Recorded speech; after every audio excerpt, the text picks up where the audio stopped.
Family கையும் கான்ட்ரவர்சியும் பிரிக்கவே முடியாது. ஏன்னா எக்கச்சக்கமான சர்ச்சைக்குரிய எபிசோட்கள் ஃபேமிலி கைல ரிலீஸ் ஆயிருக்கு. அதுல நிறைய எபிசோட்ஸ் நிறைய கண்ட்ரீஸ் பேன் பண்ணியும் இருக்காங்க. அப்படி ஒட்டுமொத்தமா எல்லா கண்ட்ரீஸாலையும் பேன் பண்ணப்பட்ட ஒரு எபிசோட்னா அது 2010ல ரிலீஸ் ஆன பார்சியல் டேர்ம்ஸ் ஆஃப் என்டோர்ஸ்மெண்ட் அப்படிங்கிற எபிசோட் தான். இந்த எபிசோடுடைய கதை என்னன்னு கேட்டீங்கன்னா, லூயிஸ் ஒரு காமெடியான சிச்சுவேஷன்ல தன்னுடைய ஃப்ரெண்டான நயோமி அப்படிங்கிற ஒரு பொண்ணை மீட் பண்ணியிருப்பான். அப்படி மீட் பண்ணும்போது ரெண்டு பேரும் பேசிட்டு இருக்கும்போது நயோமியால குழந்தை பெத்துக்க முடியாது, அவ ஒரு வாடகை தாயை தேடிட்டு இருக்கா அப்படிங்கிற விஷயத்த லூயிஸ் கேள்விப்படுவா. நீ ஏன் வெளியே போய் வாடகை தாயை தேடிட்டு இருக்க, உனக்கும் ஹஸ்பண்டுக்கும் நான் வாடகை தாயா இருக்க அப்படின்னு சொல்லிட்டு லூயிஸ் சொல்லுவான். அதனால லூயிஸ் செயற்கை கருத்தரிப்பு முறை மூலமா பிரெக்னன்ட்டும் ஆயிருவா. இப்படி பிரெக்னன்ட் ஆயிருந்த சமயத்துல நயோமியும் அவளோட ஹஸ்பண்டும் கார்ல போயிட்டு இருப்பாங்க.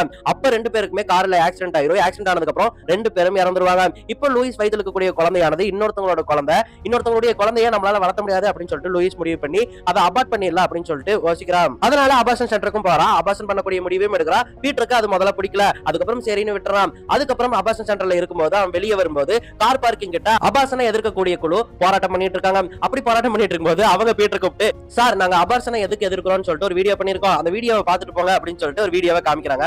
அந்த வீடியோல அபார்ஷன் ஏன் பண்ணக்கூடாதுன்னு மேனிபுலேட் பண்ற மாதிரி ஒரு வீடியோ இருக்கும். நான் குழந்தை, எனக்கும் 2 கை 2 கால் இருக்கு, என்னை நீங்க அபார்ட் பண்ண பாக்குறீங்களே, பாவமா இல்லையா என்னை பார்த்தா அப்படின்னு சொல்ற மாதிரி அந்த ஒரு வீடியோ இருந்திருக்கும். அதை பார்த்த உடனே பீட்டர் பயந்துட்டு போய் லூயிஸ் கிட்ட, நீ எல்லாம் அபார்ட் பண்ணிக்கவே கூடாது, ஒழுங்கா இந்த முடிவை கைவிடு, நம்ம வீட்டுக்கு கிளம்பலாம் அப்படின்னு சொல்லிட்டு கூட்டிட்டு போயிடுவான். அதுக்கப்புறம் லூயிஸும் பீட்டரும் எப்படி பேசி அந்த அபார்ஷனை பண்ணாங்க அப்படிங்கறதா இந்த ஒரு எபிசோடுடைய கதை. இந்த எபிசோடுடைய அடிநாதமே அபார்ஷன் வேணுமா வேணாமா அப்படிங்கிறது தான். ஃபேமிலி கையுடைய கிரியேட்டர்ஸ் என்ன சொல்லிருப்பாங்கன்னா, அபார்ஷன் தேவையான ஒண்ணு, அபார்ஷன் அப்படிங்கிறது ஒரு பெண்ணுடைய உரிமை அப்படிங்கிற மாதிரி தான் இந்த எபிசோட எடுத்திருப்பாங்க. கரெக்டா தான கருத்து சொல்லிருக்காங்க. இந்த எபிசோட எதுக்காக பேன் பண்ணணும் அப்படின்னு சொல்லிட்டு நீங்க யோசிச்சீங்கன்னா அந்த கரெக்டான கருத்து தான். 2010ல இது ரிலீஸ் ஆனப்போ நிறைய பேருக்கு பிடிக்கல.